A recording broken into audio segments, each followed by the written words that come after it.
ఒకప్పుడు ఇశ్రాయేలు దేశ ప్రజలు ఫిలిష్తీయులతో యుద్ధంలో ఉన్నారు. ఫిలిష్తీయుల పక్షాన గొలియాతు అనే ఓ భారీ శరీరంతో బలవంతుడైన యోధుడు ఉండేవాడు. అతడు రోజూ యుద్ధభూమికి వచ్చి ఇశ్రాయేలు సైన్యాన్ని అపహాస్యం చేస్తూ ఎవరైనా తనతో పోరాడాలని సవాలు విసిరేవాడు.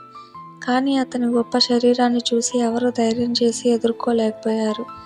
ఆ సమయంలో దావీదు అనే చిన్న కుర్రాడు తన సోదరులకు ఆహారం తీసుకెళ్లేందుకు యుద్ధ శిబిరానికి వచ్చాడు. అక్కడ అతడు గొలియాతు చేసే అపహాస్యాన్ని చూసి విని ఆయనను ఎదుర్కోవాలని నిర్ణయించుకున్నాడు. దావీదు దేవునిపై నమ్మకంతో ముందుకు వచ్చాడు.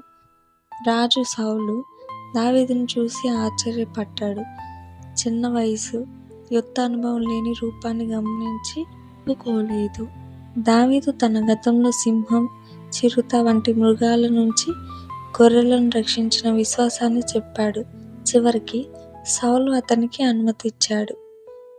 యుద్ధానికి సిద్ధమవుతున్న దావీదుకు రాజు కవచాలు, ఖడ్గం ఇచ్చాడు.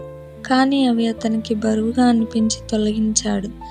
దావీదు తనకు అలవాటైన సాధనాలు తీసుకున్నాడు. ఒక గొర్రెల కట్టె మరియు 5 మృదువైన రాళ్లతో కూడిన ఒక చిన్న స్లింగ్ తీసుకున్నాడు. గొలియాతు గర్వంగా తన భారీ దేహంతో ముందుకు నడిచాడు. కానీ దావీదు ధైర్యంగా ఎదురు నిలబడ్డాడు. అతడు తన స్లింగ్లో ఒక రాయి వేసి ఆ రాయిని బలంగా తిప్పి గాలిలోకి వదిలాడు.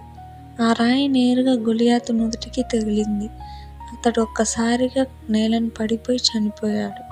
ఈ సంఘటన తర్వాత దావీదు ఒక సామాన్య గొర్రెల కాపరి నుండి ప్రజల ఎదుట ఒక గొప్ప యోధుడిగా మారాడు.